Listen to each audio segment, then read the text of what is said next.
Start recording. अच्छा, ये series और पैरेलल करने से पहले मैं आपको कुछ इससे इससे क्या नाम है, इसके बेसिक रिचार्जिंग और डिस्चार्जिंग वाला केस बता देता हूँ थोड़ा सा। ठीक है, तो आइए चलते हैं थोड़ा सा वाइट बोर्ड पे। इसको आप लोग नोट करके रखिएगा जो मैं यहाँ बताने जा रहा हूँ आपको। ये आपके कॉम्पिटेटिव एग्जाम के लिए भी बहुत ज़रूरी है।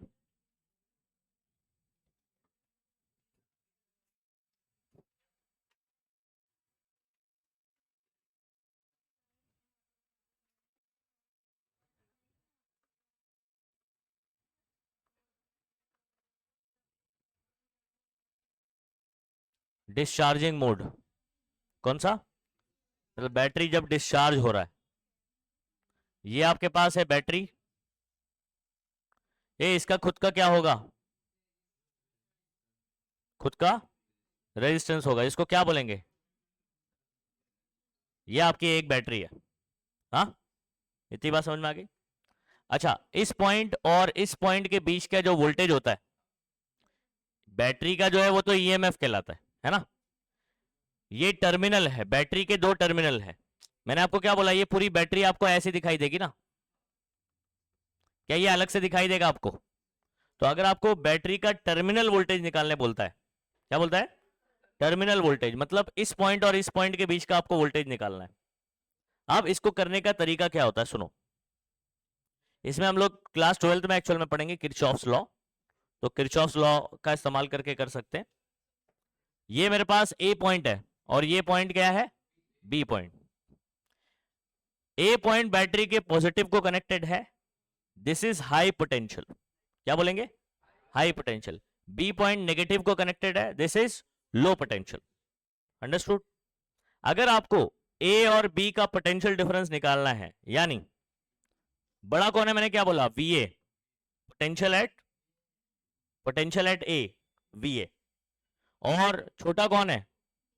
इनका डिफरेंस निकालना है, मतलब आपको ये कैलकुलेट करना है, जिसको हम लोग वी बोल देते हैं, पोटेंशियल डिफरेंस। क्या बोलेंगे? तो वी बोल रहा हूं, मतलब ए और बी के बीच का पोटेंशियल डिफरेंस निकाल रहे हैं, जो कि वी ए माइनस क्या है? V B. इसको पोटेंशियल डिफरेंस नहीं बोलेंगे, इसको बोलेंगे पोटेंशियल एट ए, इसको बोलेंगे पोटेंशियल एट बी। दोनों का डिफरेंस आपका वी है, जो कि वोल्टेज को आप क्या बोलते हो? पीडी बोलते हो कि नहीं शॉर्ट में, पोटेंशियल डिफरेंस। तो एक्चुअल में दो पॉइंट के पोटेंशियल का क्या होता है? डिफरेंस होता है। इसको निकालना है। अब इसको निकालने का तरीका क्या है, सुनिए बात को। हम लोग लेफ्ट टू राइट जाते हैं। ए से कहां जा रहे हैं हम लोग? बी की तरफ। तो आपको करना क्या है, ए पॉइंट पर जो पोटेंशियल होगा उसको लिख दो वी ए। क्या लिख दोगे? V A. आप सुनो, बैटरी को हम लोग क्रॉस कर रहे हैं। सबसे पहले हम लोग करंट का डायरेक्शन इसमें डिसाइड करते हैं। ये कौन सा मोड है? Discharging mode. तो बैटरी जब डिस्चार्ज हो रहा होता है तो it is providing current to the circuit, ये करंट दे रहा है। आप मुझे बताओ, बैटरी में करंट कहां से कहां फ्लो करता है? बैटरी से करंट कैसे फ्लो करता है? बैटरी के पॉजिटिव से निकलता है, बराबर। तो यहां से निकलेगा और आप जो भी सर्किट ऐसे कनेक्ट करोगे, अभी तो फिलहाल मैं बैटरी की बात कर रहा हूं, लेकिन जब आप सर्किट में इसको कनेक्ट करते हो तो करंट ऐसे घूम के फिर इधर आएगा। आप ऐसा बोलोगे सर हवा में कैसे आ रहा है? तो ये कहीं पर कनेक्ट होगा और करंट यहां से निकलकर फिर यहां आएगा। सही है? अच्छा, ओके, तो करंट का डायरेक्शन पता चल गया अपने को। नेक्स्ट, मैं यहां पर देखो कैसे जा रहा हूं, ए टू बी जा रहा हूं। बैटरी को जब मैं ऐसे क्रॉस करता हूं, प्लस टू कहां पहुंचा मैं? माइनस। ठीक है, तो कहां पहुंचा? नेगेटिव में। तो आपको लिखना है माइनस, और इसका ईएमएफ कितना है? ई, माइनस ई लिखना है। ठीक है, उसके बाद ये करंट आई है, ये किससे मिलेगा? आर से। जब आई आर से मिलता है तो आईआर क्या होता है? वी होता है, पोटेंशियल डिफरेंस। तो यहां पर इस छोटे से इंटरनल रेजिस्टेंस के अक्रॉस में बैटरी का कितना वोल्टेज गिरेगा, ड्रॉप होगा? इसको बोलते हैं आई इंटू स्मॉल आर। क्या बोलते हैं? आई इंटू, क्योंकि ओम्स लॉ के according V is equal to I R होता है ना। तो यहां पर पोटेंशियल डिफरेंस कितना होगा? I R. अब एक साइन कन्वेंशन है जो किरचॉफ्स लॉ में हम लोग सीखते हैं। ठीक है, वो अभी 11th में नहीं दिया गया आपको, लेकिन डायरेक्टली इक्वेशन दिया गया है यहाँ पर। सुनिए, तो हम लोग ऐसे जा रहे हैं ए टू बी और करंट हमारे अपोजिट आ रहा है। तो जब भी पोटेंशियल डिफरेंस का साइन डिसाइड करना होता है तो डायरेक्शन ऑफ ट्रेसिंग, मतलब मैं कैसे जा रहा हूं? ऐसे ए टू बी, और करंट ऐसे आ रहा है, अपोजिट आ रहा है। कैसे आ रहा है? तो अपोजिट का पॉजिटिव, अपोजिट पॉजिटिव। तो जब भी करंट और ट्रेसिंग का डायरेक्शन, मैं ए टू बी जा रहा हूं और करंट बी टू ए आ रहा है, तो अपोजिट है अगर हम दोनों का डायरेक्शन, तो आप क्या लोगो? प्लस, क्या लिखोगे? प्लस आई इंटू स्मॉल। ठीक है, हो गया यहां तक। आप कहां पहुंच गए अपन? बी पे। तो इक्वल टू करके आपको क्या लिख देना है? वीबी लिख देना। इक्वल टू क्या लिख देना है? वीबी। अच्छा, आप क्या करना है? वीबी को यहां भेज दो और ये दोनों टर्म को आप वहां भेज दो। वीए माइनस वीबी, माइनस ई उधर चला जाएगा, प्लस ई, और प्लस आई उधर चला जाएगा, और ये जो आपका टर्म है ये तो आपका v का इक्वेशन क्या बन गया? Therefore v is equal to, आप क्या बोलोगे? क्या इतनी कहानी समझ आ रही?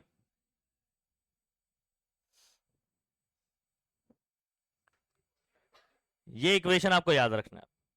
अच्छा, इस केस में मैं आपसे सवाल पूछना चाहता हूं कि v और e में बड़ा कौन है? सोचने का, ऐसे ही ई वी, सोचने का। हाँ, ई बड़ा होगा। क्यों?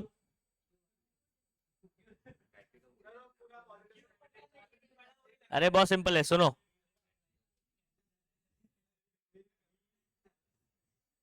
देखो v कैसे आ रहा है, e में से इतना टर्म माइनस होगा तब ये मिलेगा। नहीं समझ में आ रही बात? e मान लीजिए 10 है और इसकी वैल्यू मान लीजिए 2 है, तो 10 में से 2 माइनस होगा तब जाके ये आएगा, मतलब 8 आएगा, यानी v कम होगा ना, e बड़ा होगा। आई बात समझ में? क्योंकि e में से कुछ सब्ट्रैक्ट होगा ना तब जाके ये आ रहा है, तो जाहिर सी बात है v क्या रहेगा यहां पर? छोटा रहेगा। तो ब्रैकेट में आप याद रखो v is less than e, ऐसे ही लिख सकते हैं हम लोग। ठीक है, यहां पर v हमेशा क्या होगा? तो याद रखिए ए v यहां पर कौन है? This is terminal voltage. क्या बोलते हैं इसको?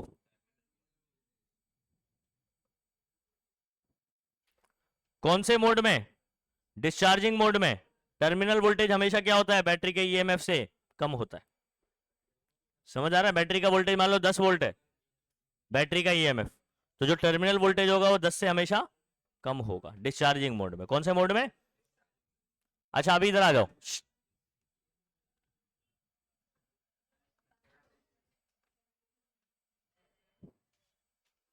ठीक है, नेक्स्ट हम लोग लिखेंगे चार्जिंग मोड। कौन सा मोड? चार्जिंग मोड में क्या होगा? अच्छा, आपके पास जो बैटरीज होती है, रिचार्जेबल बैटरीज देखा है? रिचार्जेबल, आपकी मोबाइल की बैटरी क्या है? रिचार्जेबल है ना। अभी टॉर्च आते हैं रिचार्जेबल, आप उसको एक बार यूज कर लेते हैं, वापस से क्या करते हो? रिचार्ज करते हो। हमारे पास नॉन रिचार्जेबल भी है, जैसे ये सब ड्राई सेल जो आपके यूज होते हैं रिमोट वगैरह में, माउस में, वो नॉन रिचार्जेबल, उसको वापस से रिचार्ज कर सकते हैं क्या हम लोग? नहीं कर सकते।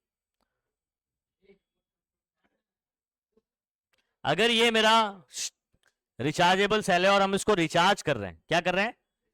रिचार्ज कर रहे हैं, तो ये चार्ज हो रहा होगा। इसको आपको क्या करना पड़ता है? इससे ज्यादा वोल्टेज अप्लाई करना पड़ता है। चार्ज कब होगा ये?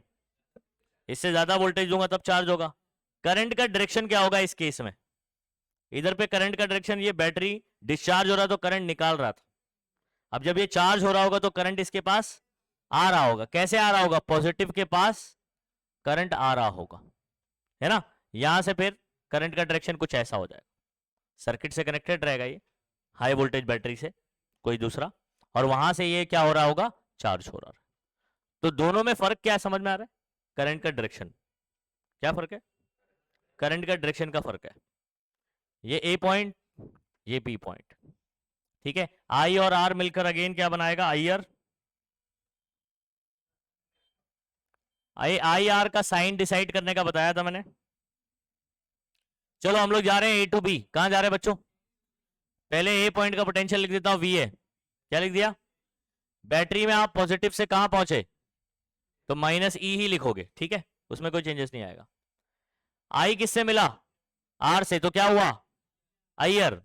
अब ये आईआर पॉजिटिव होगा कि नेगेटिव होगा? देखो जरा, करंट का डायरेक्शन और हमारा डायरेक्शन सेम आ गया। अपोजिट रहता है तो पॉजिटिव बोला हूं, सेम रहेगा तो क्या होगा, सॉरी इक्वल टू क्या लिखूंगा मैं, वीबी। इसको यहां भेजूंगा, इन दोनों को वहां भेजूंगा, क्या हो जाएगा, V A minus V B is equal to plus E plus I R. ये कौन होता है आपका, वी होता है ना, V is equal to equation क्या बन जाएगा बताओ। इस केस में बता सकते हो टर्मिनल वोल्टेज और ईएमएफ में रिलेशन कौन बड़ा होगा,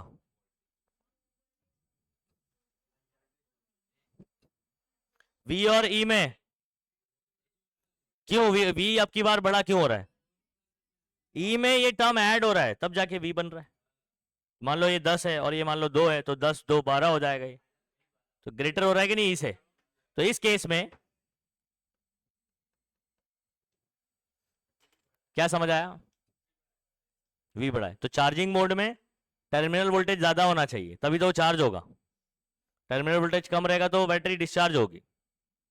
समझ आ रहा है। तो ये दोनों इक्वेशन ये हमारे लिए काम का है जो अपने को यूज करना है, ठीक है।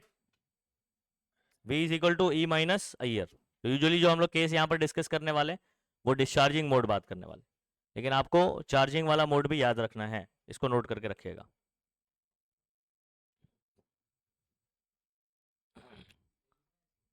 लिख के रखो, ये बहुत इंपॉर्टेंट है। हाँ, अगर सेल्स को सीरीज में लगा दिया, ठीक है, सेल्स को क्या लगाया, सीरीज में लगाया, तो टोटल ईएमएफ क्या होगा,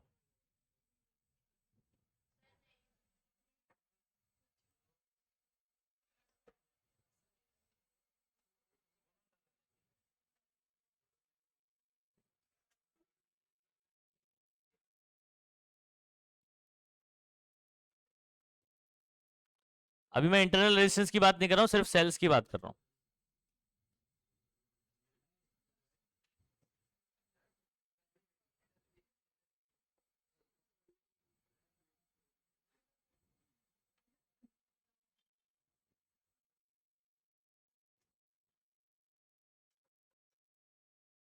ये अगर आपके पास बहुत सारे सेल्स ऐसे ऑर्डर में लगे हुए हैं सीरीज में, और टर्मिनल देखिएगा पॉजिटिव नेगेटिव। कभी टॉर्च में आप लोग ने सेल लगाया बच्चों, गांव वाला टॉर्च याद है, स्टील वाला आता था पहले, अभी तो सब रिचार्जेबल मिलने लगे, पुराना अभी भी पड़ा होगा किसी, तो इसमें मोटे मोटे ऐसा सेल लगते थे। उसको आप कैसे कनेक्ट करते थे, सीरीज में लगाते थे। कैसे लगाते थे, तो आपके पास ये मोटू सा सेल होता था एवर रेडी वाला, एवरी डे,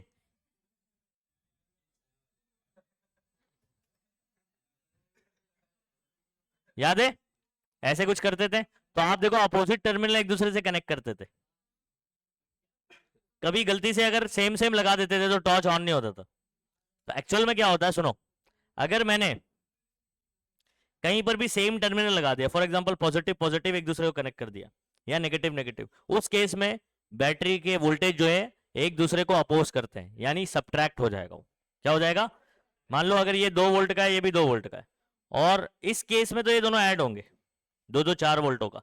लेकिन अगर मान लीजिए इसका नेगेटिव और इसको भी मैंने उल्टा लगा दिया, नेगेटिव लगा दिया, या इसका पॉजिटिव और इसका पॉजिटिव, फॉर एग्जांपल ऐसे लगा दिया,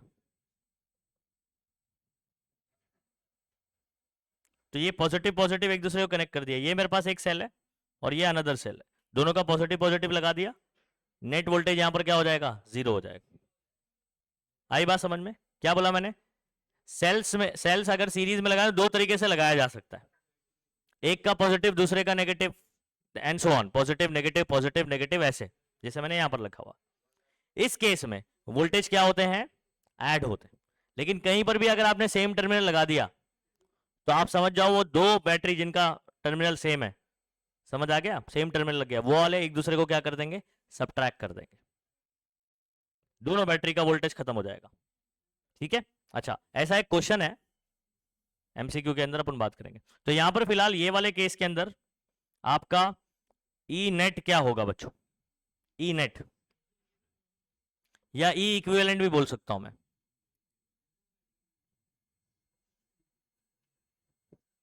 ये केस हो जाएगा। समझ आ रहा है। अच्छा, अगर ये सारे के सारे आइडेंटिकल हुए, कैसे हुए?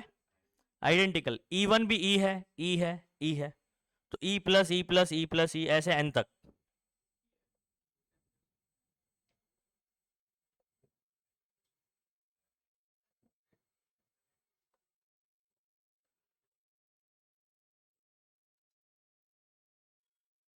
अब इसको समझाता हूं, ऐसे डायरेक्टली समझ नहीं आता। ए सुनो, अगर मान लो 2 बैटरी लगाया आपने, कितनी लगाया? इसकी भी वैल्यू E है और इसकी भी क्या है? E। E और E क्या हो जाएगा? 2E हो जाएगा। ऐसे 3 लगा दिया तो, ऐसे n लगा दिया तो, आई होप समझ में आ गया। लेकिन उसके लिए क्या कंडीशन है? आइडेंटिकल सेल होना चाहिए, यानी सेम सेल होना चाहिए, तभी तो ये सब प्लस हो जाएगा ना। E1 भी E, E2 भी E, ऐसे करते करते तो ये n ही आ जाएगा। अंडरस्टूड? याद रही कंडीशन? अच्छा,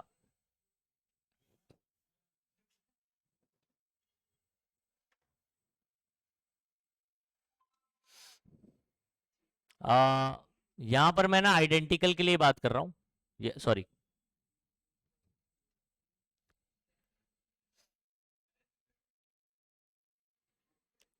और इसके अंदर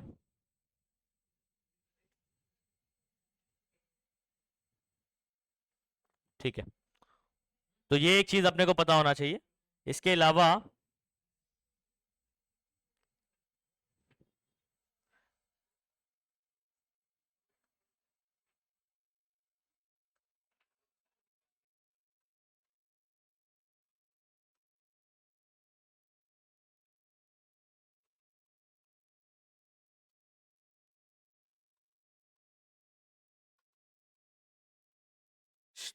resistors in series, resistors in series, बताओ इसका क्या होगा net? Are net, R1 plus R2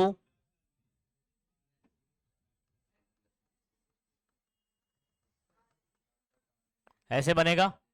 सबकी वैल्यू अगर सेम होगी तो R plus R plus R plus तो अनार हो जाएगा, अगर आइडेंटिकल रेजिस्टर रहे तो। अंडरस्टूड? अदरवाइज ऐसे ही ऐड होगा। और अभी क्या नाम है, सेल्स इन पैरेलल वाला अपन डायरेक्ट वहां पर बात करेंगे।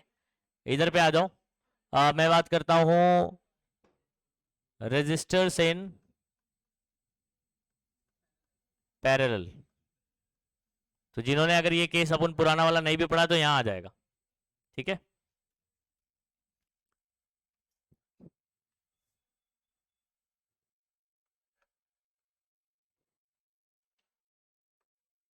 अब मैं यहाँ पर इंटरनल रेजिस्टेंस ही ले रहा हूँ, स्मॉल आर ले रहा हूँ क्योंकि उसी की जरूरत पड़ने वाली है।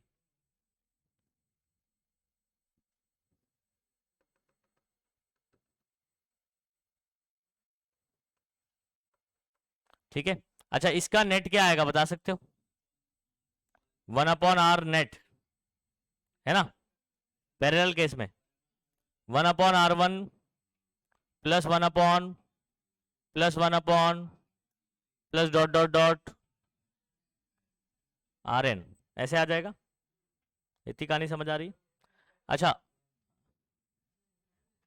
ये वाला हम लोग कौन सा यूज करने वाले पता है?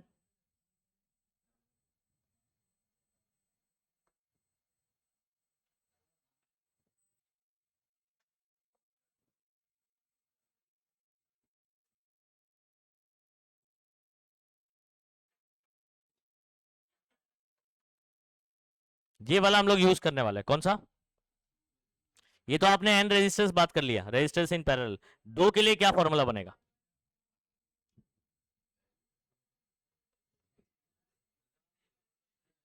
सिर्फ इतना बनेगा, बोलो 2 के लिए। अच्छा, इसका एक शॉर्टकट शायद मैंने आपको बताया रहूंगा। 2 के लिए शॉर्टकट, 2 के लिए क्या, इसको क्रॉस कर दो।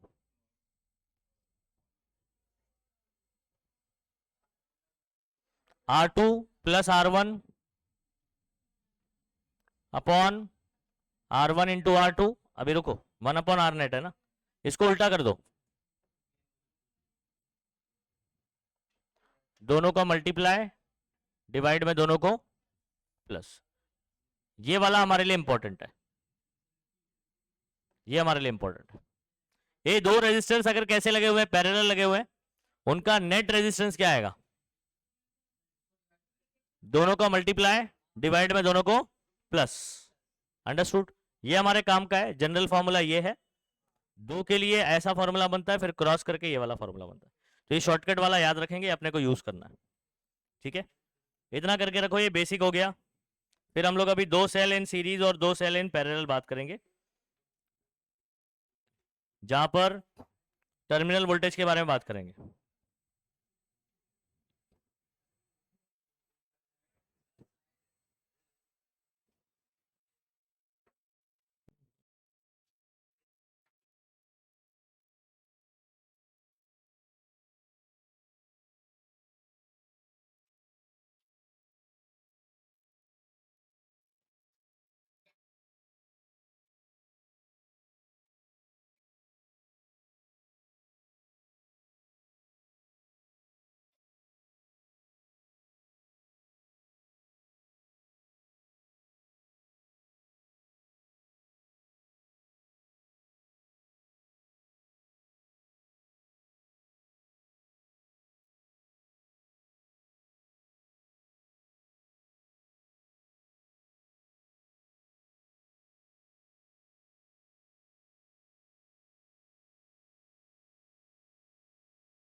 ये सुनो, हम लोग कितने सेल कंसीडर कर रहे हैं?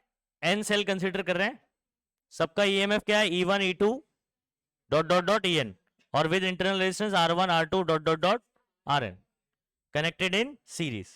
डायग्राम कैसे बनेगा? ये रहा आपका पहला बैटरी, इसका इंटरनल रेजिस्टेंस क्या बोलोगे? R1, ठीक है। ये आपके पास है दूसरी बैटरी, उसका इंटरनल रेजिस्टेंस क्या होगा बोलो? R2, ठीक है। ये एक एक बैटरी बना रहा हूं, देखो यहां से यहां तक ये मेरी एक बैटरी है, यहां से यहां तक ये मेरी अनदर बैटरी है with internal resistance R2 dot dot dot dot, ये मेरी लास्ट बैटरी है। इसको क्या बोलूंगा मैं?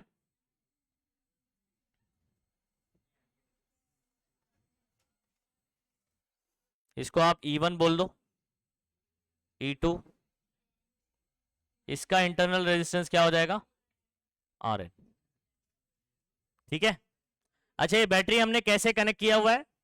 अपोजिट टर्मिनल में, सीरीज में लगा हुआ है, और with opposite terminal connected to each other, negative positive negative positive. इस केस में आपको पता है नेट ईएमएफ क्या होने वाला है? E1 plus E2। अच्छा, अगर आप देखोगे R1 R2 और Rn ये कैसे लगे हुए हैं एक दूसरे को? बैटरी को भूल जाओ, आप रेजिस्टेंस को देखो सिर्फ। R1 R2 लाइन वाइज है ना, सीरीज में हुए। बैटरी अगर आपका यहां पर सीरीज में है, रेजिस्टेंस भी कैसे है? सीरीज में। क्या आप बता सकते हो टोटल रेजिस्टेंस क्या होगा? R1 plus R2 plus dot dot dot Rn, जैसा कि मैंने इससे पहले वाले इसमें इंडिविजुअली सिखाया आपको। अच्छा,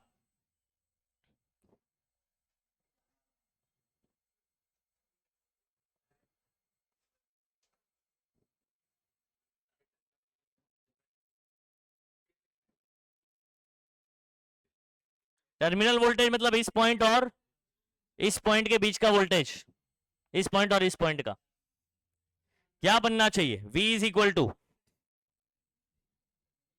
E नेट, या E इक्विवेलेंट बोल सकते हो आप। क्या बोल सकते हो? E। अच्छा, ये कौन सा मोड है? यहां पर बैटरी करंट भेज रही है, ये देखो बैटरी से करंट निकलते हुए दिखाई दे रहा है आपको, ऐसे जा रहा है करंट, ऐसे सर्किट में यहाँ से ऐसे घूमेगा और फिर ऐसे आएगा, तो आप देखो पॉजिटिव से निकल रहा है। कौन सा मोड है ये, कौन सा है, जल्दी से बोलो। अरे चार्जिंग मोड है, डिस्चार्जिंग मोड है?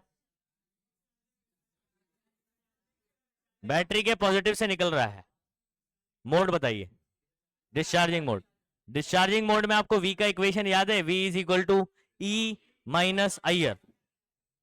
सही है, V is equal to E minus I R. मैं लिख रहा हूं V is equal to E, यहां पर इन सब का आएगा E equivalent, minus series combination में कभी भी करंट सेम होता है। अगर यहां से करंट आई जा रहा है तो ये सब में बीच बीच में जो दिखाई दे रहा है ये सब करंट क्या रहेगा, आई ही रहेगा। I1 I2 I3 नहीं होता है, सीरीज कॉम्बिनेशन में करंट सेम होता है। सीरीज कॉम्बिनेशन में क्या सेम होता है, करंट सेम होता है। तो यहां पर आप आई इक्विवेलेंट मत लिखना, सिर्फ आई।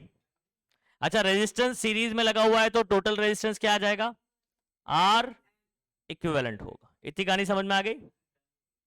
अरे बोलो।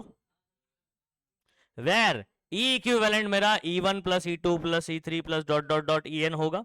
यहां पर अभी आगे लिखता हूं, वेर ई इक्विवेलेंट आपका होगा E1 plus E2 plus E3 plus EN। R equivalent क्या होगा यहां पर, R1 plus R2 plus dot dot dot plus RN। अच्छा, ये समेशन को मैथ्स में एक लिखने का तरीका होता है, सम। हाँ, समेशन ई, यहां पर लिख दूंगा आई, क्या लिख दूंगा, ये आई की वैल्यू है 1 2 3 4 5 6 टिल n। तो आप लोग यहां पर लिखते हैं कि ये पूरे टर्म को एक शॉर्ट में कैसे लिख सकते हैं, समेशन ई आई, और आई की वैल्यू एक से लेकर कहां तक है, n तक। एक से लेकर n तक सारे ई को हमने क्या कर दिया है, सम कर दिया। इसका ये मतलब है, इसका क्या मतलब है, ये जो साइन आप बोलते हैं ना, इसको समेशन बोलते हैं। क्या बोलते हैं, सम। सम यानी प्लस। तो आप समेशन ई कर रहे हो और उसके बेस पे आई लिख दिए हो, ये आई की वैल्यू 1 2 3 4 ऐसे पुट करते जाते हैं कहां तक, n तक है। तो उन सब का सम ये शॉर्ट में ऐसे लिखा जाता है। तो समेशन ई आई समझ में आ गया क्या है, बोलो। अच्छा, यहां पर क्या हो सकता है, इसको कैसे लिख सकता हूं बताओ, समेशन आर आई लिख दूं और क्या लिख दूं, 1 से लेकर n तक। क्या आपको ये स्टेप समझ में आया बताओ? अब मैं यहां से मैं क्या कर सकता हूं, देयरफॉर मैं लिख सकता हूं V is equal to E equivalent की जगह लिख दूंगा समेशन ई आई, और आप बोल सकते हो यहां पर I goes to 1 to n। उसके बाद माइनस आई, यहां क्या लिखूं, summation R I goes to 1 to n। अब देखो टेक्स्ट बुक में ना ये एक्सप्रेशन आपको डायरेक्ट दिया हुआ है। अब इसके पहले मैंने आपको ये वाला फॉर्मूले का बैकग्राउंड दिया और फिर बाद में इसमें पूरा बताया कि इस तरीके से समेशन कैसे आया। अंडरस्टूड? ठीक है, चलो कर लो उसको। ये सेल्स इन सीरीज वाला फॉर्मूला निकल कर आ गया।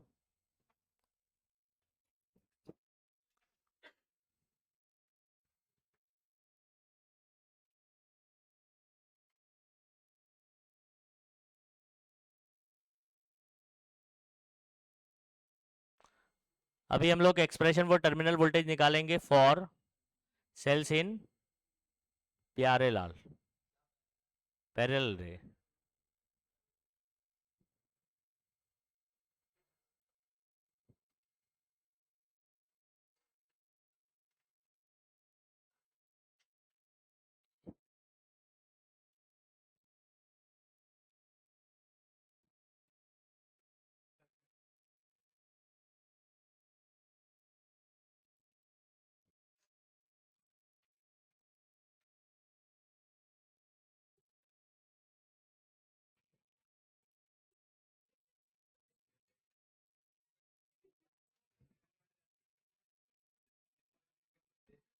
चलो नेक्स्ट, हुआ ना ये?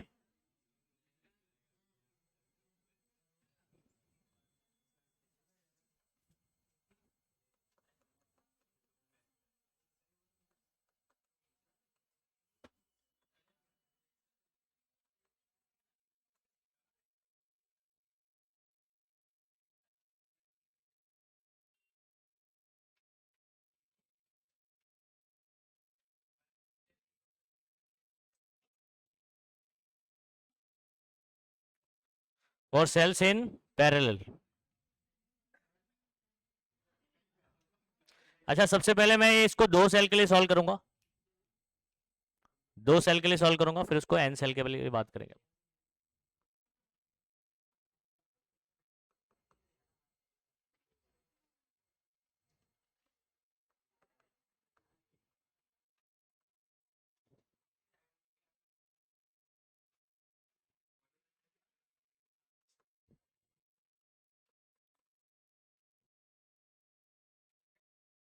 ये इधर आ, अनुज, तेरे को एक बार मैं देख लिया गुर की तक समझ नहीं आता है, हाँ बोल, बोल। मुंह बचा रहा था, ये कौन बचाएगा, हाँ बोल। अभी हंसाना मार खाएगा, मुंह बंद कर ले, अब बात बिल्कुल भी नहीं। Consider 2 cells of EMF E1 and E2, ठीक है, विथ इंटरनल रेजिस्टेंस, कौन सा रेजिस्टेंस, इंटरनल रेजिस्टेंस, क्या बोलेंगे, R1 एंड R2 कनेक्टेड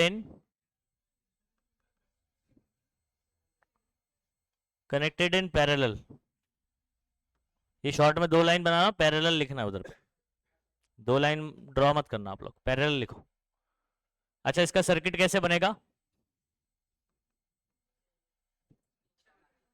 अच्छा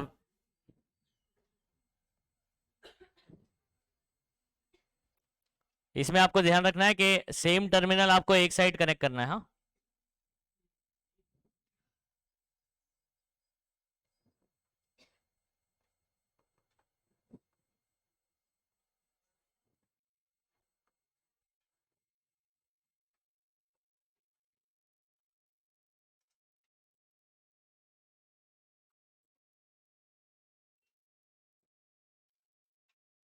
अच्छा,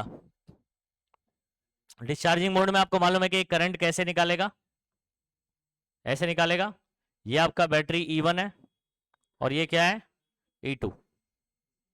करंट ऐसे जा रहा है, इसका जो करंट है वो I1 बोल दोगे और इसका करंट क्या बोल दोगे। अच्छा, इस पॉइंट पर ए ऐसा बिहेव करते जैसे बात ही नहीं कर रहा था, बहुत मार खाएगा तू, जो क्या नाम है तेरा, जोएब। I1 इधर से आया, इधर से I2 आया, ये दोनों मिलकर यहां पर कितना करंट बनाएंगे, I। ये जाएगा सर्किट में घूमेगा और उसके बाद यहां वापस पलटेगा, I फिर से 2 हिस्सों में डिवाइड होगा, इधर से जाएगा जो I1 है ना। अब I1 I2 कैसे हैं, ये घर से आप निकले, दूसरे घर से आपका दोस्त निकला, दोनों मिले, कॉलेज गए, घूमे फिरे, ठीक है, वापस रिटर्न आया, फिर दोनों अपने अपने घर को। तो करंट पैरेलल कॉम्बिनेशन में देखो, आपको याद है सीरीज वाले में मैंने बोला था करंट सेम रहेगा, लेकिन पैरेलल कॉम्बिनेशन में करंट क्या हो रहा है, डिवाइड हो रहा है ना। अगर आप देखोगे तो ये I जो है वो I1 और I2 में डिवाइड हो रहा है, या बोलेंगे कि I1 I2 मिलकर I बना रहा है, दोनों ही केस हो गए। यानी मैं क्या बोल सकता हूं कि जो टोटल करंट होगा सर्किट में वो I1 और I2 का सम होगा। ये भी एक किरचॉफ लॉ है, इसको किरचॉफ फर्स्ट लॉ बोलते हैं, क्या बोलते हैं, Kirchhoff first law, Kajol law,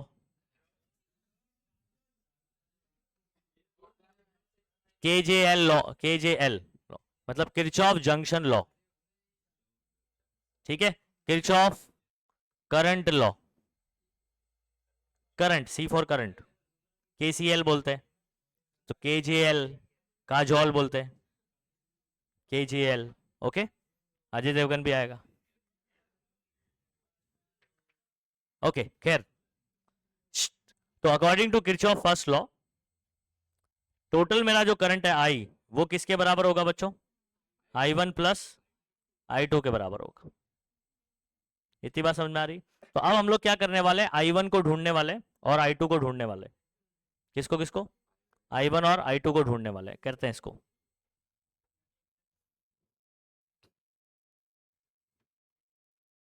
मेरे पास 2 सेल है, ये सेल नंबर 1 है और ये सेल नंबर 2 है, तो मैं फॉर फर्स्ट सेल बात करता हूं, फर्स्ट सेल, ठीक है। तो यहां पर हमारे पास फर्स्ट सेल के लिए आपका, अच्छा एक और इंपॉर्टेंट बात, एक और इंपॉर्टेंट बात, ये दोनों सेल का इनिशियल और मतलब अगर आप एंडिंग पॉइंट देखें, टर्मिनल पॉइंट क्या है, सेम है। टर्मिनल पॉइंट क्या है, सेम है। तो दोनों का टर्मिनल वोल्टेज क्या होने वाला है, सेम होने वाला है। V सेम रहेगा, टर्मिनल वोल्टेज क्या रहेगा, सेम। क्यों, दोनों पैरेलल में कनेक्ट हैं और दोनों का टर्मिनल कैसा हुआ है, एक दूसरे से जुड़ा हुआ है, तो टर्मिनल वोल्टेज क्या रहेगा, सेम। अच्छा V का फॉर्मूला मैंने आपको क्या बता रखा था, V is equal to discharging mode. सिर्फ इस बैटरी को देखिए आप, अगर मैं आपसे पूछूं कि इस पॉइंट के बीच में वोल्टेज कितना होगा फॉर दिस बैटरी, तो इसको मत देखो आप, इसके लिए बताओ V इज इक्वल टू क्या बोलोगे आप। अच्छा V का इक्वेशन क्या था जरा याद करना, डिस्चार्जिंग मोड में E माइनस आई आर। अब इसको मत देखो आप, इस पॉइंट के बीच का वोल्टेज है V इज इक्वल टू क्या इक्वेशन बनेगा, सिर्फ इसको देख के बताओ। हाँ, E1 माइनस I1 R1 क्या बनेगा, जल्दी बोलो। ओके, तो यहां पर मैं क्या लिख सकता हूं, V is equal to E1 minus I1 R1 बोलो, सही है, ठीक है। और यहां से जो है ना आप करंट का एक इक्वेशन बना सकते हो, करंट का क्या इक्वेशन बना सकते हो, माइनस I R1 को यहां भेज दो और इसको V को यहां भेज दो, क्या आ जाएगा बताओ, I1 R1 E1 minus V, और R1 को यहां भेज दूंगा तो I1 is equal to E1 minus V upon what R1। Text book में देखोगे तो ये I1 का फॉर्मूला इन्होंने बनाया हुआ है, देखो दिख रहा है। तो मैंने आपको क्योंकि पुरानी कहानी ऑलरेडी बताई है इक्वेशन बनाने वाली डिस्चार्जिंग मोड में, तो वहां से डायरेक्टली हमने क्या बना दिया, I1 का फॉर्मूला देख लो, E1 minus V upon R1, ये बोल दो नंबर 1। अच्छा सिमिलरली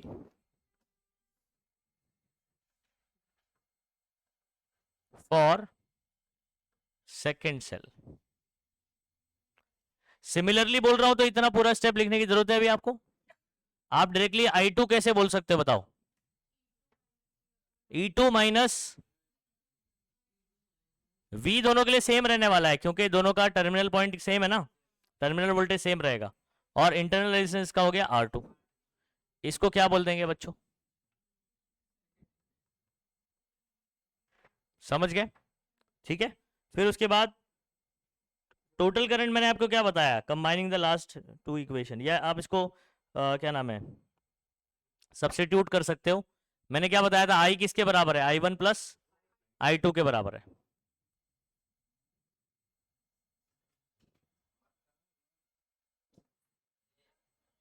अदनान इधर आ, तू फर्स्ट बेंच पे बैठ, कोई नहीं मारेगा तेरे को।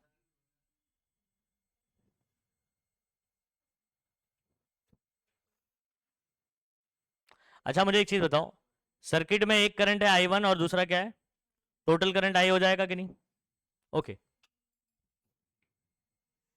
अभी हम लोग किरचॉफ फर्स्ट लॉ लिख नहीं रहे क्योंकि टेक्स्ट बुक में किरचॉफ लॉ का इंट्रोडक्शन ही दिया गया 12th में, इसलिए आप डायरेक्टली करके बोलो सिंस I किसके बराबर है, I1 प्लस I2 के बराबर है, अकॉर्डिंग टू या फ्रॉम दी सर्किट बोल सकते हो, क्या बोल सकते हो, फ्रॉम दी सर्किट। हमको सर्किट से समझ आ रहा है भाई कि I किसके बराबर है, I1 प्लस I2, और किरचॉफ लॉ हम लोग पढ़े होते तो अकॉर्डिंग टू किरचॉफ लॉ लिख देते, किरचॉफ फर्स्ट लॉ। अच्छा मुझे बताओ I1 कितना है मेरे पास,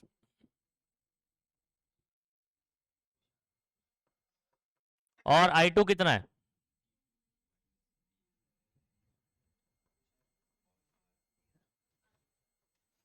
क्या बोल दोगे, फ्रॉम 1 एंड, टेक्स्ट बुक में बोला है कि वन और कंबाइनिंग अबाउट टू इक्वेशन, हमने एक इक्वेशन लिख दिया ये वाला, उसमें सब्स्टिट्यूट कर दिया, बात तो वही हो गई। अच्छा अगला स्टेप क्या हो सकता है,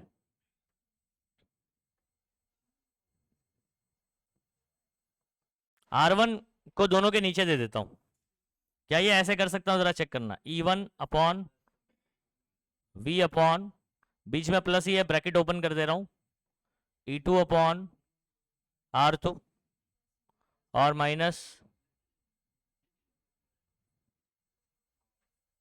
अच्छा E बाय आर वाला साथ में कर दो, V बाय आर वाला साथ में कर दो।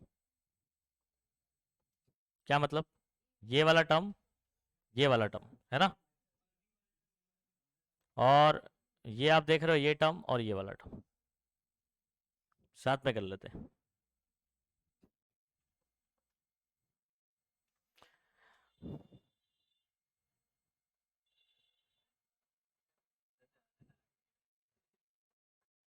इतना हो गया। अच्छा इन दोनों में कुछ कॉमन दिखाई दे रहा है आपको? माइनस और v, माइनस v कॉमन दिखाई दे रहा है। क्या बचेगा? ये रेड वाला देखना बच्चों, अंदर 1/r1 प्लस 1/r2 बचेगा, ये अपना। इतनी कहानी समझ आ गई? आगे सुनो,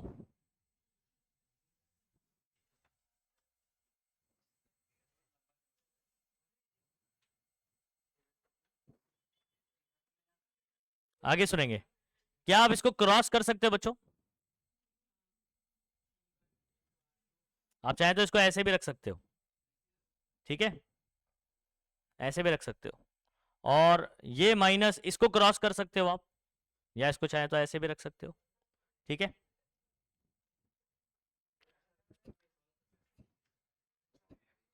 क्या ये एक्चुअल में कौन है पता है?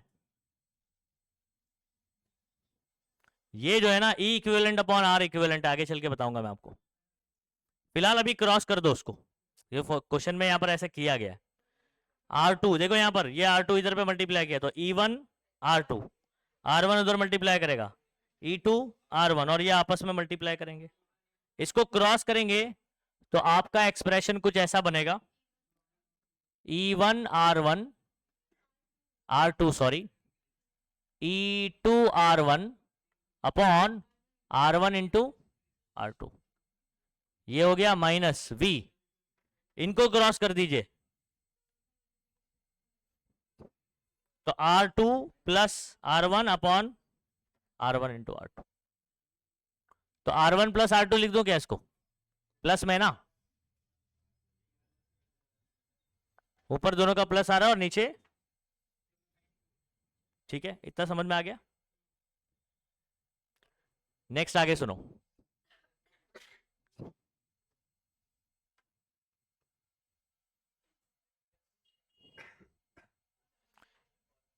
माइनस V वाला टर्म इधर ले लेता हूं, माइनस V, ये पूरा इधर, एक मिनट हाँ,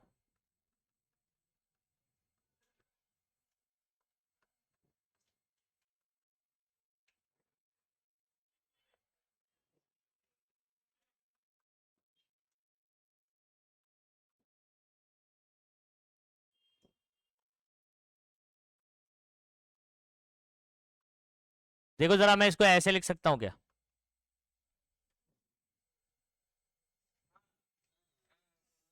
क्यों? क्यों? ये ऊपर है ना, ये इसको अगर मैं नीचे लेकर आऊं तो इसके नीचे आ जाएगा। अपॉन के अपॉन वाला ऊपर ले जा सकता हूं, तो ऊपर वाले को जब नीचे लेकर आऊंगा तो किधर जाएगा? अपॉन के अपॉन में चला जाएगा। इसका रिवर्स चेक करो तो आपको समझ आ जाएगा। अपॉन के अपॉन वाला क्या ऊपर जा सकता है? तो ऊपर वाला अपॉन के अपॉन में भी तो आ सकता है। तो ये R1 प्लस R2 देख रहे हो, ये किधर आ गया? R1 इंटू R2 के नीचे आ गया। ऐसा क्यों किया?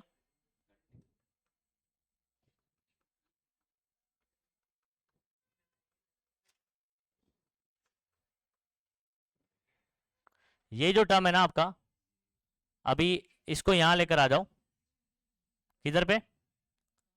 इधर लेकर आ जाओ,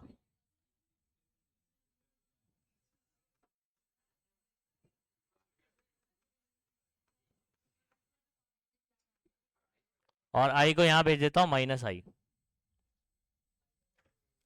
ठीक है। और इसके बाद हम लोग एक और स्टेप क्या कर सकते हैं, मैं अगर ये पूरे टर्म को, पूरे इक्वेशन को इससे मल्टीप्लाई कर दूं तो क्या होगा? इस टर्म से, नीचे वाले टर्म से, अगर मैं पूरी इक्वेशन को ये जो नीचे दिखाई दे रहा है इससे मल्टीप्लाई कर दो तो यहाँ कैंसिल हो जाएगा ये। ओके देखना अभी स्टेप, हाँ v upon R1 R2 upon, या दूसरा तरीका ये भी है कि आप ये जो अपॉन वाला टर्म है ना वो इधर भेज दीजिए, दोनों के साथ मल्टीप्लाई करेगा।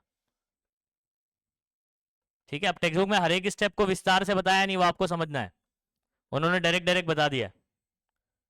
Multiply by this term R1 R2 upon R1 plus R2 minus I into R1 into R2 upon R1 plus R2। वही तो समझना है आपको, ये आपको ये समझना है। माइनस v अपॉन ये जो टर्म था इसको मैंने यहां लेकर आया, प्लस हो गया, I को उधर भेज दिया, माइनस हो गया। अब v के अपॉन में जो है ये उधर भेजूंगा तो मल्टीप्लाई करेगा ना, दोनों से ना, इससे भी मल्टीप्लाई करेगा और उससे भी मल्टीप्लाई करेगा। अब मुझे बताओ कोई टर्म कैंसिल हो रहा है क्या? क्या बच रहा है? E1 R2 E2 R1 upon R1 plus R2। ठीक है, और इधर देखो, क्या आप बता सकते हो ये कौन है? ये कौन है बताओ? हाँ R इक्विवेलेंट है ये। पैरेलल वाले में कौन सा वाला? पैरेलल वाले में क्या होता है, दोनों का मल्टीप्लाई डिवाइड में दोनों को प्लस, फॉर्मूला बता चुका हूं मैं इसको। ठीक है, टेक्स्ट बुक में देखो ये वाला फॉर्मूला आपको दिखाई दे रहा है, या यहीं तक निकाला हुआ है, छोड़ो यहीं तक।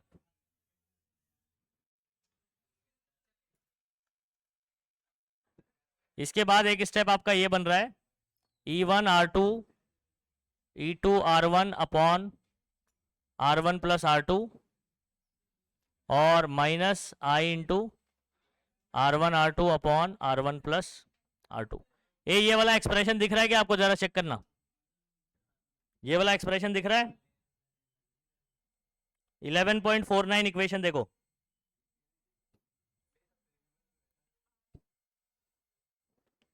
दिखा? सेम एक्सप्रेशन आया। तो आया कैसे, पूरा मैथमेटिकल स्टेप देख लो, टेक्स्ट बुक में कैसा है, पूरा सॉल्व नहीं करते इन लोग, मेन मेन स्टेप बता देते हैं, बाकी आपको सॉल्व करना है। इसमें पूरा सॉल्व करके बताया मैंने। कोई स्टेप देखो इसमें नहीं समझ में आ रहा तो पूछो, पूरा लिखो इसको। अगर मैं दोनों सेल की जगह पर, अभी मैं नेक्स्ट फिफ्थ पॉइंट लिखवाने वाला हूं, पहले इसको लिख लो।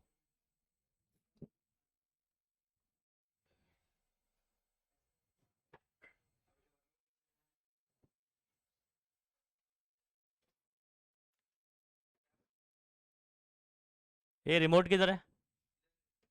आगे पास करो।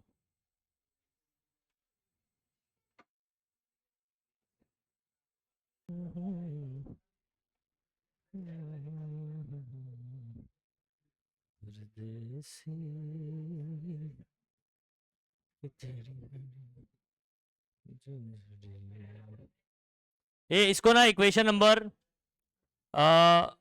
3 दे दो आप। कितना?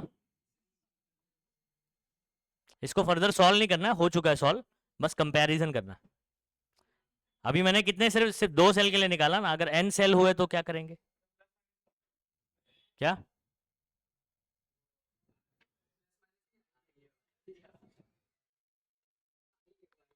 ये छोटी सी जिंदगी है, रात लंबिया लंबिया के घर है।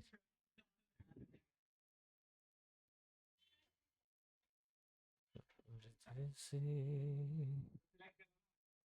मेरे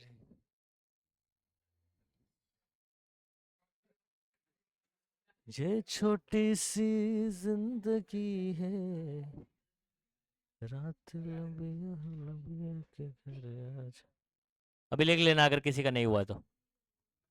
ए सुनो, इफ वी रिप्लेस, उसके आगे कंटिन्यू करना है, if we replace these cells by single cell, of EMF, E equivalent, क्या लिख रहा हूं, E equivalent, and internal resistance R equivalent, then, ठीक है, कहानी कुछ ऐसी हो जाएगी। दोनों सेल को हटा के आपने बच्चों एक सेल लगा दिया ई इक्विवेलेंट, और उसकी जगह क्या बता सकते हो इसका टर्मिनल वोल्टेज का फॉर्मूला क्या बनेगा, V इज इक्वल टू क्या बनेगा, डिस्चार्जिंग मोड, जल्दी बताओ, ई इक्विवेलेंट माइनस आई इक्विवेलेंट, सही है।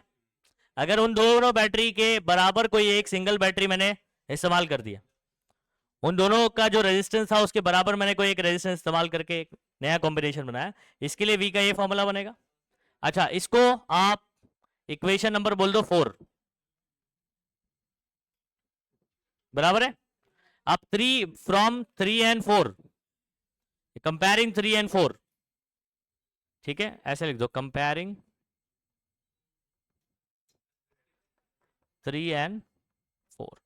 अगर मैं 3 और 4 को कंपेयर करूं तो मुझे इसकी जगह कौन दिखाई दे रहा है, E1 R2 प्लस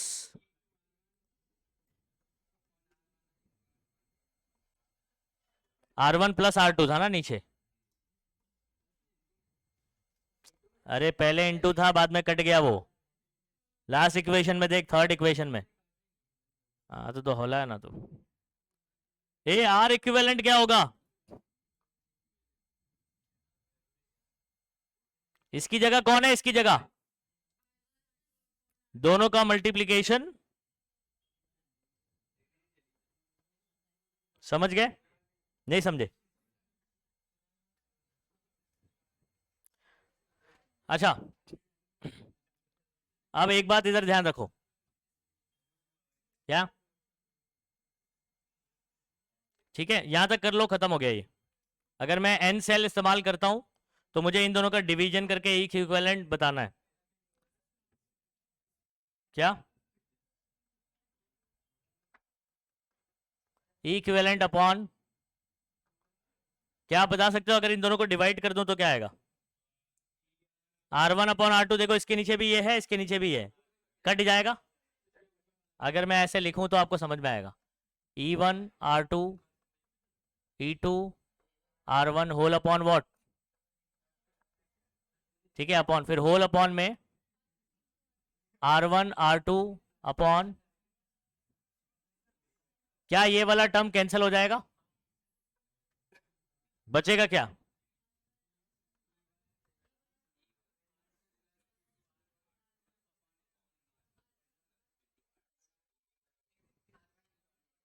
अच्छा, ये R1 R2 दोनों को दे दिया तो इसको भी और उसको भी,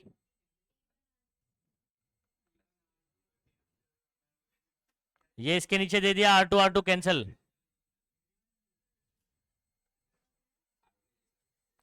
और E2 R1 को अगर मैं रखूंगा तो E2 अपॉन, देखो ये स्टेप कितने बच्चों को समझ में आया,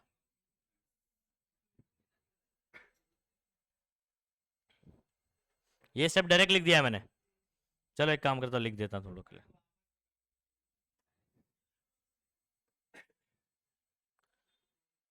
ये छोटी सी जिंदगी है,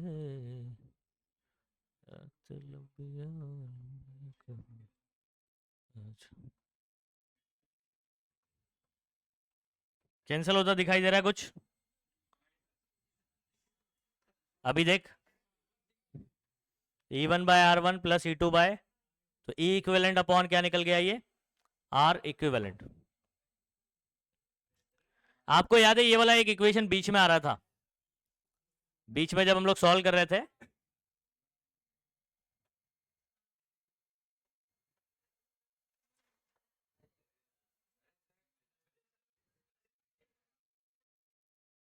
जिंदगी है रात लंबिया, समझ आ रहा है। तो ये वाला कितने के लिए, देखो ये क्या है पता है, what is this, E equivalent upon R equivalent है, ये कौन है, E equivalent upon R equivalent है, समझ रहे हो बात को। और ये आपका कौन है, 1/r1 प्लस 1/r2, उसको सॉल्व करने पर 1/r इक्विवेलेंट होता है ये। अगर 3 बैटरी इस्तेमाल होगी तो कितना होगा ये, अगर ये 2 की जगह 3 होगा तो E1/r1 plus E2/r2 plus E3/r3, इधर क्या हो जाएगा equation, 1/r1 plus 1/r2 plus 1/r3 हो जाएगा। अंडरस्टूड। तो ये इक्वेशन 3 के लिए ऐसे बदल जाएगा। n के लिए कैसे बदल जाएगा, n बैटरी लगा दिया आपने, n cell, E1/r1 plus E2/r2 plus E3/r3 plus dot dot dot En/Rn, 1/r1 plus 1/r2 plus 1/r3। तो आपने 2 के लिए सॉल्व किया, लेकिन ये n के लिए भी बदल सकता है।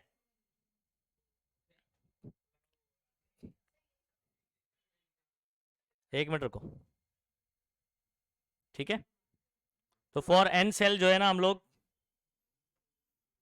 substitution of EMF should be done algebraically by considering the proper plus minus sign according to the polarity.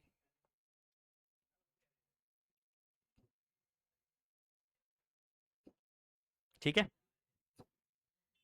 अभी आपको सिर्फ क्या कर देना है, ये 2 सेल के लिए हुआ, किसके लिए हुआ, 2 के लिए। लास्ट में बोलना है आपको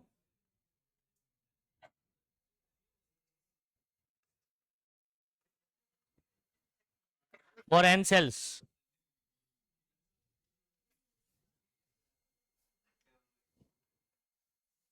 वन अपॉन आर इक्विवेलेंट कैसे बोलूंगा मैं, 1/r1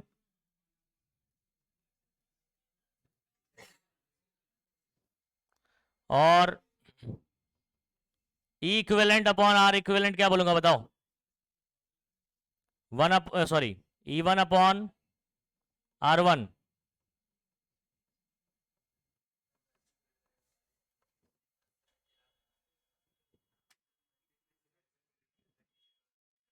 खत्म। और n सेल के लिए हम लोग इक्वेशन कौन सा इस्तेमाल करेंगे मालूम है, ये आप अलग से ऐसे लिख लेना, I इज इक्वल टू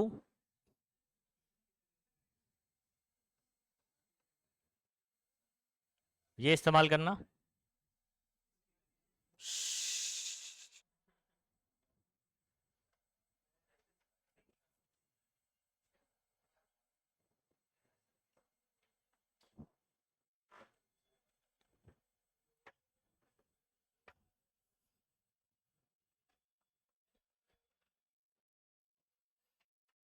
अगर 2 से ज्यादा सेल होगा ना तो ये वाला इक्वेशन इस्तेमाल करना।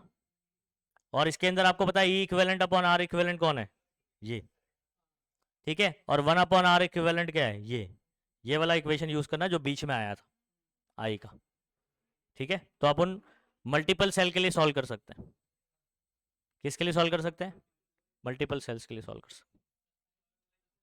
चलो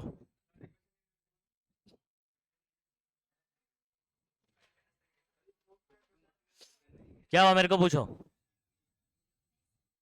E1 के साथ में R2 है, फिर E2 के साथ में R1 है, दोनों के नीचे दूंगा तो पहले वाले में R2 कैंसिल हो जाएगा, दूसरे वाले में R1 कैंसिल हो जाएगा, तो E1 के नीचे R1 बचेगा, E2 के नीचे R2 बचेगा।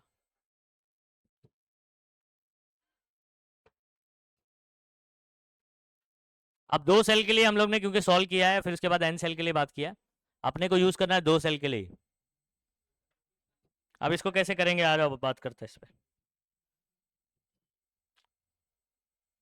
इक्वेशन नंबर ना 3 आप याद रखना मैंने क्या निकाला है।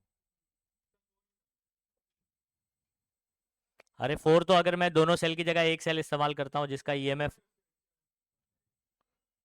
थर्ड से कंपेयर करना, ई इक्विवेलेंट की जगह क्या दिखाई दे रहा है तेरे को,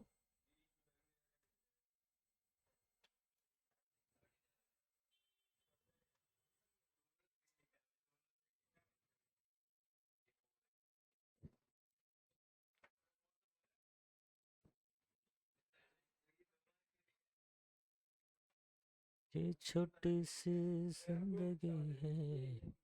चलो आ जाओ, इसका एक एप्लीकेशन बता देता हूं।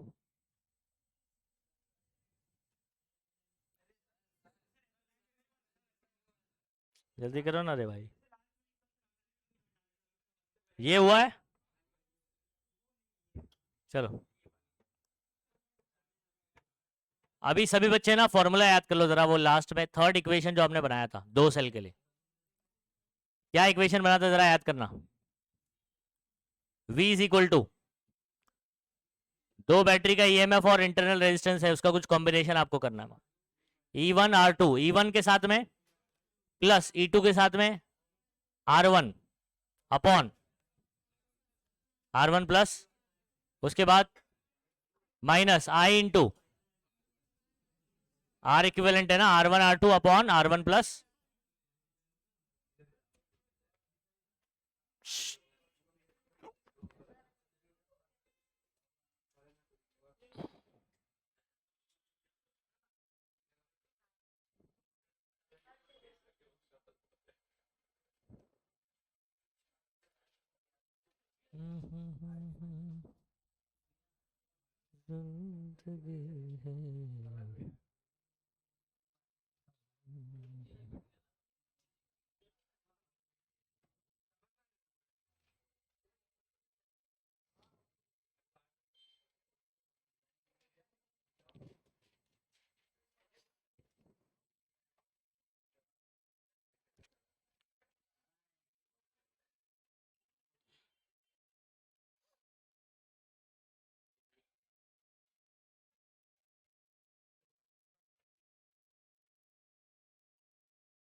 चलो अच्छा इधर देखो, इसका एक एप्लीकेशन बात करने जा रहा हूं।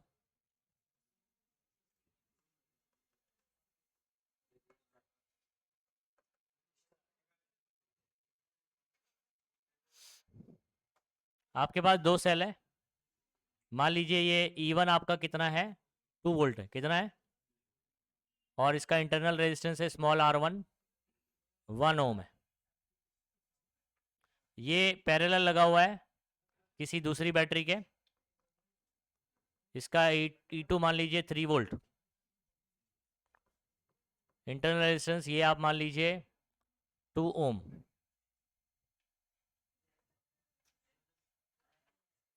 ये इसमें आपको टर्मिनल वोल्टेज निकालना है, क्या निकालना है, सेम कहानी अपने डिराइव किया हुआ है यहाँ पर फॉर्मूला।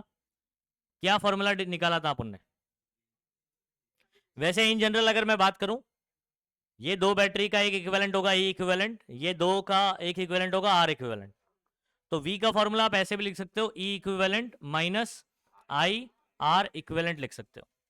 लेकिन ये E इक्विवेलेंट आपका कैसे निकलेगा, ये E इक्विवेलेंट कैसे मिलेगा, दो के लिए E इक्विवेलेंट क्या है, सुनो बात, E1 into R2 E2 into R1 और अपॉन में इन दोनों का प्लस। तो E इक्विवेलेंट आपका क्या होगा, E इक्विवेलेंट होता है हमारा E1 R2 plus E2 R1 और अपॉन में R1 प्लस R2। ये समझ में आ गया कैसे आ गया, minus I into R equivalent कैसे निकलता है पता है, दोनों का मल्टीप्लाई, पैरेलल है ना दोनों, ए उसको जगाओ, दोनों को मल्टीप्लाई,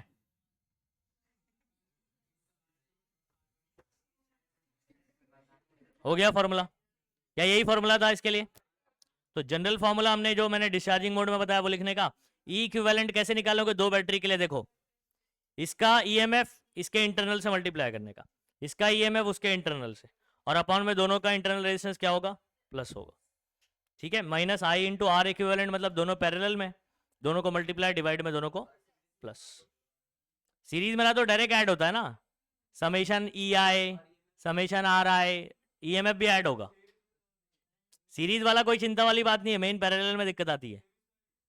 अरे पागल ये पैरेलल है, कौन सी दुनिया में है तू, अरे गधे लोग, ऐसा लगा हुआ है, देखा गधा बोला तो हाँ उसी ने बोला सिर्फ, मानता है अपने आप को गधा। ये सीरीज कॉम्बिनेशन है, ये इधर है, ये दूसरा ऐसे लगा हुआ है, क्या हो जाएगा, पैरेलल, सीरीज पैरेलल नहीं समझ आता है। अरे सेल भी पैरेलल है, रेजिस्टेंस भी पैरेलल है,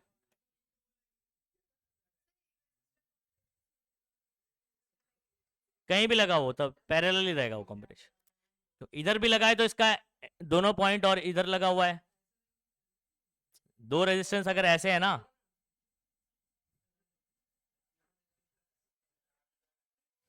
अब चाहे इधर लगे, चाहे राइट में लगे, चाहे लेफ्ट में लगे। अरे हाँ वही बोल रहा हूँ, अगर तुमने ये ऐसा लगाया हुआ है ना, और इधर पे ये ऐसा लगा हुआ है, कोई मतलब नहीं, रेजिस्टेंस वैसे ही कैलकुलेट किया जाएगा जैसा है, पैरेलल ही है वो, समझे? वैसे इंटरनल रेजिस्टेंस नेगेटिव साइड में बताया जाता है, इंटरनल रेजिस्टेंस जो होता है वो नेगेटिव साइड में ही लिखा जाता है, ठीक है। अच्छा, अब क्या इसको कैलकुलेट कर सकते हो आप, E1 इंटू R2, 2, ठीक है, E2 1 + 2 3, डायरेक्ट लिख सकते हो, या एक काम करता हूँ 1 + 2 लिखता हूँ, ठीक है।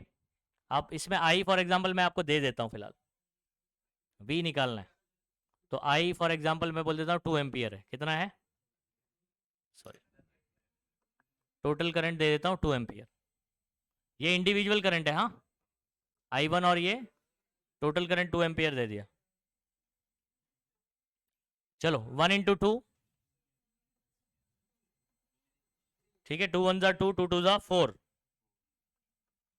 ये बताओ 2 × 2 = 4 + 3 7 माइनस 4 ठीक है, इधर सुनो, डिनोमिनेटर सेम है, एक बार लिखेंगे, 7 - 4 3/3 1 volt, this is your answer. वी निकाला ना अपन ने, समझ गए इसको यूज कैसे करना है?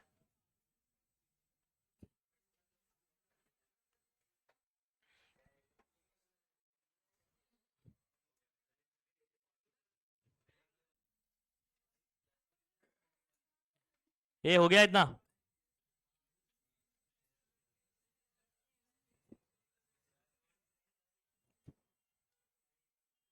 ठीक है, ये पूरा टॉपिक कर लिया हमने।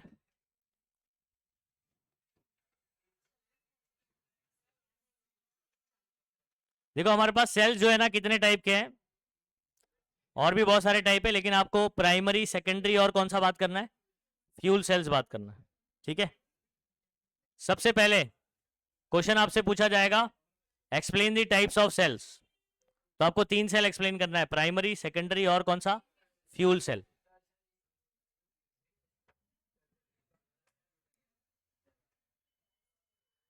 ठीक है। प्राइमरी सेल, इसके बारे में पढ़ रहे हैं,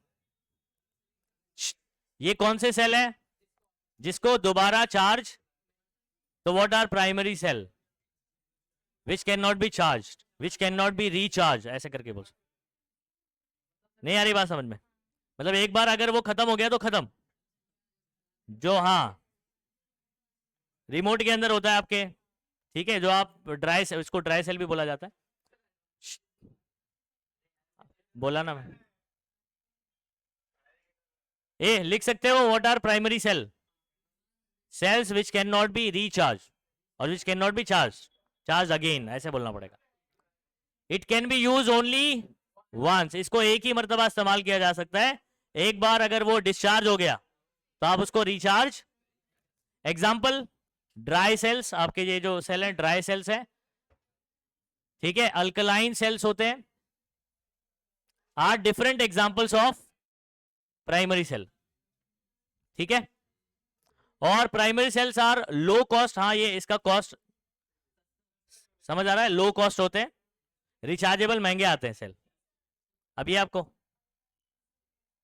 रुको, अल्कलाइन सेल भी हम लोग देख लेते हैं, ये ड्राई सेल के अंदर जो है ना,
ये देखो ये वाले सेल देखे,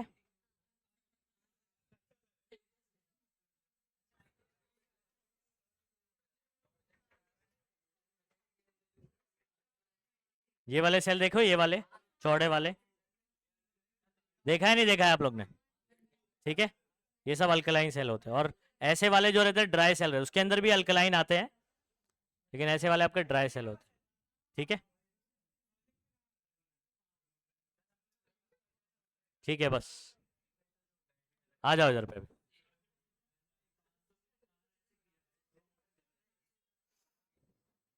ओके, तो प्राइमरी सेल कौन हो गए? विच can not be charge again. ठीक है, कैन बी यूज, ठीक है, वंस, एक ही बार, एक ही मरतबा आप इस्तेमाल कर सकते हो। लो कॉस्ट होते हैं, ठीक है, और इनको इस्तेमाल करना आसान होता है, कोई भी छोटा बच्चा भी इस्तेमाल कर सकता है, बराबर है। सेकेंडरी सेल हो गया, खत्म हो गया यहाँ पर। अच्छा, but these are not suitable for heavy loads. For example आपको अभी घर में फैन, अपना ये वाला फैन चलाना है ना, कंप्यूटर ऑन करना है, वो सेल काम करेगा? तो हैवी लोड्स के लिए ये नहीं काम करेगा। ठीक है, सेकेंडरी सेल की बात कर रहे हैं। सेकेंडरी सेल कौन होंगे? रिचार्जेबल होंगे, वेरी गुड। तो यहां पर secondary cells are used for such application, जहां पर हैवी लोड्स अपने को इस्तेमाल करना होता है, वहां पर सेकेंडरी इस्तेमाल करते हैं। Secondary cells are recharge, important point, एक दोनों का डिफरेंस क्या है प्राइमरी और सेकेंडरी में?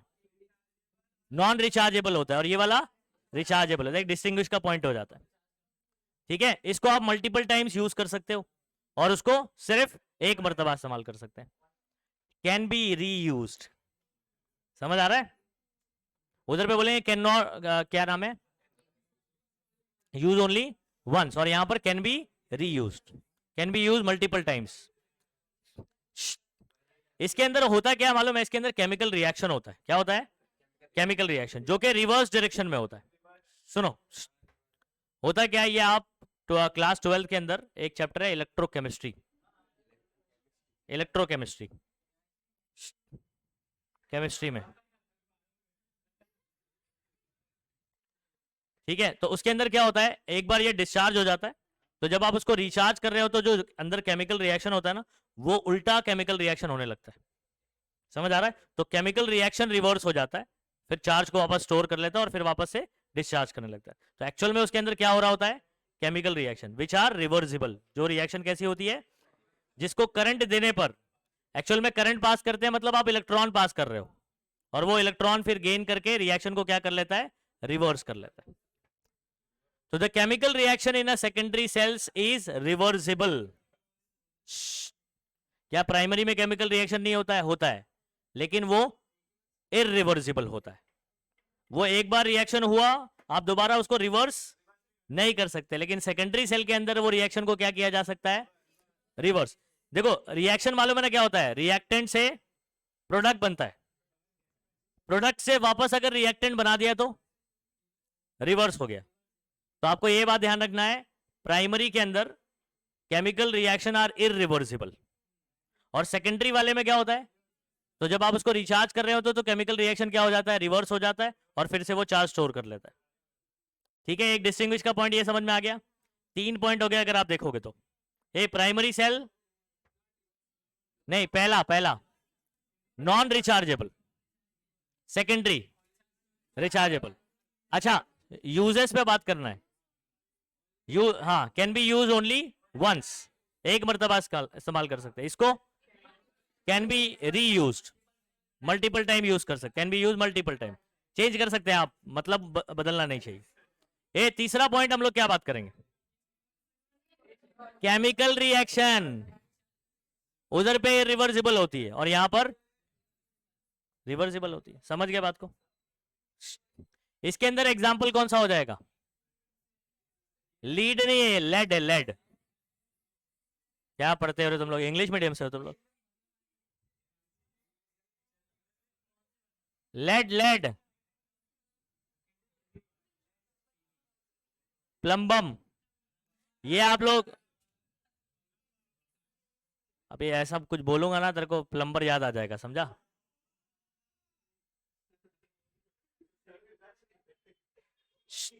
आपके पास जो बड़ी बड़ी ट्रक होती है, कार्स होती है, उसके अंदर एसिड सेल इस्तेमाल होते हैं, बड़े बड़े एक्साइड लिखा होता है, या एक्साइड कंपनी का नाम है, ठीक है, उसके अंदर एसिड इस्तेमाल किया जाता है।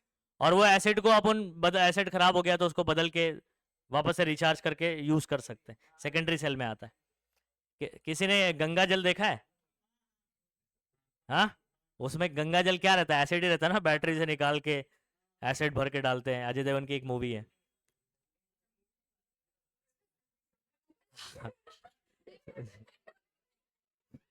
तुम लोग ने गंगा जल,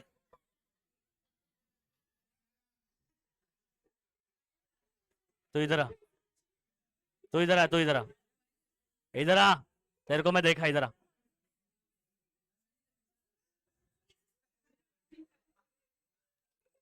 गंगा जल एक मूवी है, ठीक है, जिसके अंदर जो है ना, अजय देवगन विलन को बहुत मारता है, और उस पे गंगा जल छिड़क देता है। क्या छिड़क देता है? गंगा जल। गंगा जल क्या होता है? एसिड होता है।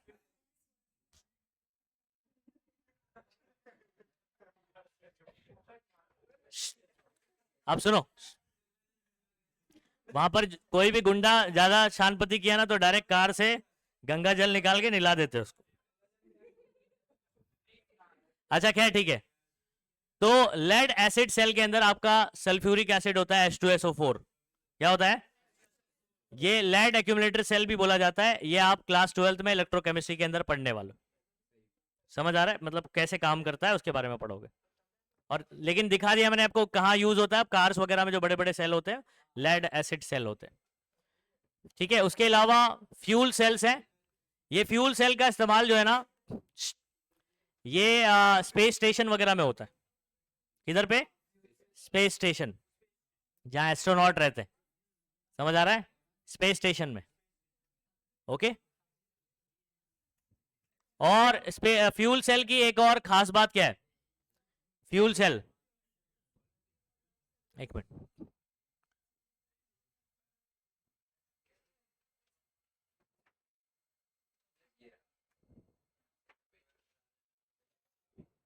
ठीक है। अच्छा, यहां पर are some examples of secondary cell.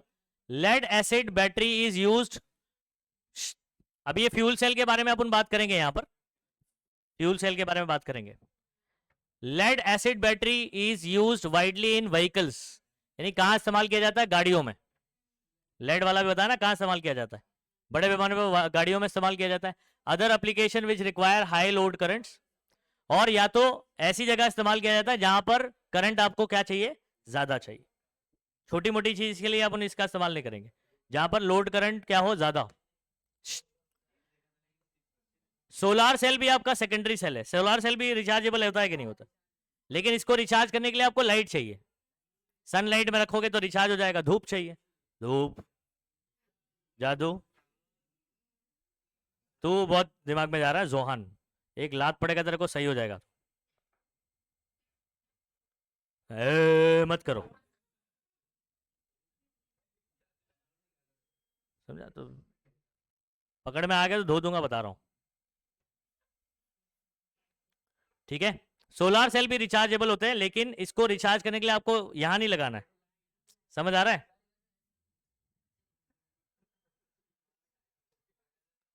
ठीक है। Require high load current. Solar cell are secondary cell that converts solar energy. समझ आ रहा है? ये किस में कन्वर्ट करता है इसको?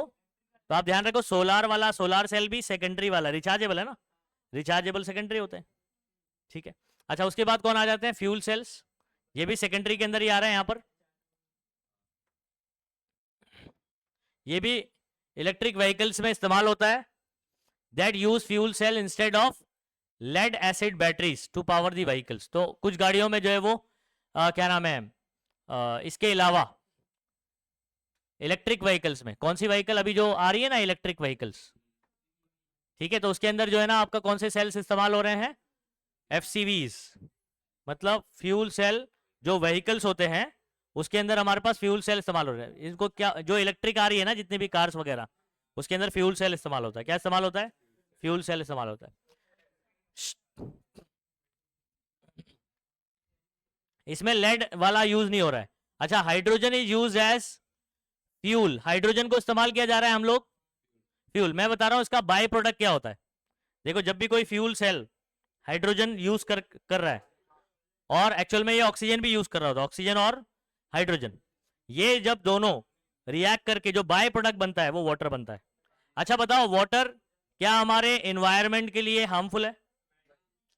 पानी तो जिंदगी है बोला जाता है, वाटर इज लाइफ, बराबर है। अच्छा, तो इसको एनवायरमेंटल फ्रेंडली भी बोला जाता है।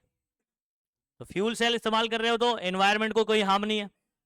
इसके इसके अलावा अगर आप या क्या नाम है डीजल पेट्रोल वाली गाड़ी इस्तेमाल करते हो तो वो क्या करती है? हार्मफुल गैसेस, कार्बन डाइऑक्साइड का क्या नाम है, कार्बन मोनोऑक्साइड, ये सब निकालता है, सल्फर डाइऑक्साइड। अब सुनो, तो वो एनवायरमेंटल फ्रेंडली है क्या? नहीं। अंडरस्टूड। तो उसके अलावा अगर मैं क्या करता हूँ, इलेक्ट्रिक कार्स वगैरह का इस्तेमाल करता हूँ, क्योंकि उसके अंदर कौन से सेल इस्तेमाल हो रहे हैं? Fuel cell. फ्यूल सेल का बाय प्रोडक्ट क्या है? वाटर है, तो मतलब it is environmental friendly. Understood. ये देखो क्या लिखा हुआ है, ये सब एमसीक्यू में पूछा जा सकता है। The by product after it's burning is water. मतलब जब हाइड्रोजन का कंबशन होता है सेल के अंदर तो वो वाटर में कन्वर्ट होता है। एक्चुअल में इसको भी आप 12 फ्यूल सेल के बारे में भी 12th में आप इलेक्ट्रोकेमिस्ट्री में पढ़ने वाले हो कि वो फ्यूल सेल में हाइड्रोजन इस्तेमाल करता है और ऑक्सीजन इस्तेमाल करता है। और फिर इसका मल्टीपल स्टेप्स के बाद बाय प्रोडक्ट जो बनता है वो क्या बनता है? डायरेक्टली नहीं बनता है, इनडायरेक्टली बनता है, वो वाटर बनता है। ठीक है, this is important in terms of reducing green house gases produce by traditional gasoline fuel. ये ट्रेडिशनल गैसोलीन फ्यूल कौन है? Diesel petrol. समझ आ रहा है? ये जलेगा तो क्या क्या निकलेंगे भाई? कार्बन डाइऑक्साइड, सल्फर डाइऑक्साइड, ये सब गैसेस निकलेंगे जो कि हमारे लिए क्या है? हार्मफुल है एनवायरमेंट के लिए। तो the hydrogen fuel cell vehicles are thus more environmental friendly. Environmental friendly, समझ गए? ये इतना पढ़ लेना है यहां से। हाँ, प्राइमरी और इसका डिस्टिंग्विश कर लेने का। अभी रुक जाओ जरा, इधर पे किधर गया? हाँ,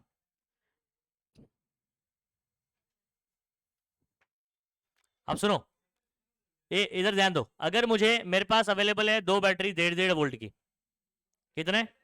जो आपके बैटरी होती है ना ड्राई सेल, 1.5 वोल्ट का होता है, लेकिन मुझे रिक्वायरमेंट है 3 वोल्ट का। कितने का? 3 वोल्ट का।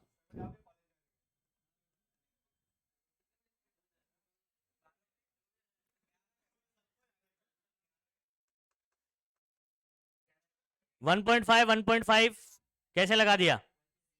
सीरीज में लगा दिया। टोटल वोल्टेज कितना मिल जाएगा पता है आपको? तो इसका मतलब क्या है? सीरीज कॉम्बिनेशन कब इस्तेमाल करोगे? जब आपको हाई वोल्टेज का रिक्वायरमेंट होगा। नहीं समझे? आपके पास सेल अवेलेबल है 1.5 वोल्ट वाले।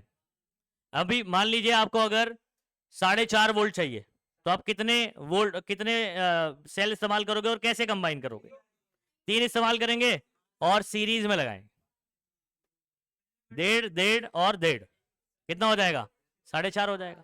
कुछ आई बात समझ में? पहला,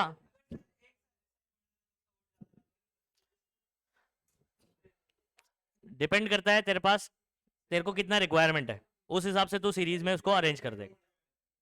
ठीक है? Cells connected in series produce a larger resultant voltage. मतलब जो टोटल वोल्टेज आएगा वो क्या आएगा? ज्यादा आएगा, बड़ा आएगा। अच्छा, इसके अंदर ना अगर मैंने बहुत सारे सेल सीरीज में लगाया हुआ है ना, अगर फॉर एग्जांपल एक सेल खराब हो गया तो करंट फ्लो नहीं करेगा, पूरा सर्किट बंद हो जाएगा। आपको समझ आ जाएगा कि भाई एक सेल क्या हो गया है? खराब हो गया है। मतलब जो सेल खराब हो गया है वो इजीली आइडेंटिफाई किया जा सकता है। कैसे? क्योंकि अगर एक सेल भी खराब होता है सीरीज के अंदर तो पूरा सर्किट क्या हो जाएगा? अब ये इसका डिसएडवांटेज भी है, पता तो चल जाएगा, लेकिन डिसएडवांटेज क्या है कि जो भी चीज आपने कनेक्ट किया है वो क्या हो जाएगी? बंद हो जाएगी। हाँ, लेकिन आपको पता चल जाएगा कि भाई कोई बैटरी खराब हो गई। आप वो बैटरी निकालोगे, दूसरी लगाओगे, चालू हो गया, मतलब ये वाला खराब था। नहीं आ रही बात समझ में? आपने इसको निकाला, दूसरा लगाया, अभी बंद है, किया तो एक रिप्लेस करने पे क्या हुआ? चालू हो गया, मतलब वो वाला सेल क्या हो गया था? तो जो डैमेज सेल हो जाता है वो इजीली आइडेंटिफाई किया जा सकता है। कहानी समझ में आ गई? अच्छा, आगे सुनो। ये लिखा नहीं है लेकिन मैंने बता दिया आपको, वही उसका डिसएडवांटेज भी है। एडवांटेज क्या है पैरेलल वाला? अच्छा, अगर मुझे वोल्टेज 1.5 वोल्ट ही चाहिए लेकिन मुझे करंट ज्यादा चाहिए, क्या ज्यादा चाहिए? फॉर एग्जांपल एक बैटरी से जो है ना इसका 1.5 वोल्ट है लेकिन इसमें से करंट निकल रहा है फॉर एग्जांपल 1 एम्पियर, कितना निकल रहा है? और मुझे फॉर एग्जांपल 4 एम्पियर चाहिए, 4 एम्पियर करंट चाहिए मेरे सर्किट के लिए, तो मैं क्या करूंगा? वोल्टेज मुझे 1.5 वोल्ट ही चाहिए, वोल्टेज बढ़ाना नहीं है, तो मैं क्या करूंगा?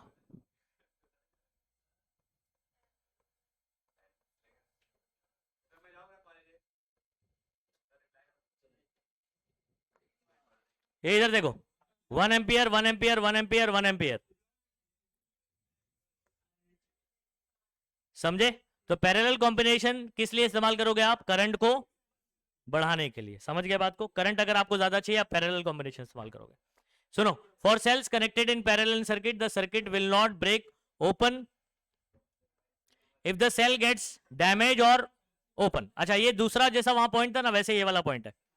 अगर फॉर एग्जांपल ये वाला सेल खराब हो जाता है ना, बाकी 3 सेल तो करंट दे रहे हैं ना, नहीं समझे बात को?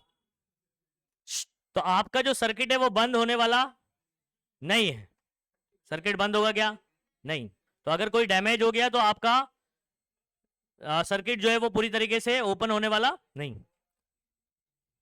तो ध्यान रखो, will not break open even if a cell gets damage और ओपन। कोई सेल ओपन कर दें या खराब हो जाए तो आपका सर्किट ऑन रहेगा, समझ में आ रहा है? वो ऑफ नहीं हो, इसका मतलब ये। ठीक है, और एक और चीज मैंने क्या बताया इसको, बैठ जा चुपचाप, बैठ जा अभी 2 मिनट बैठ जा, अभी तो लात खाएगा, रुक।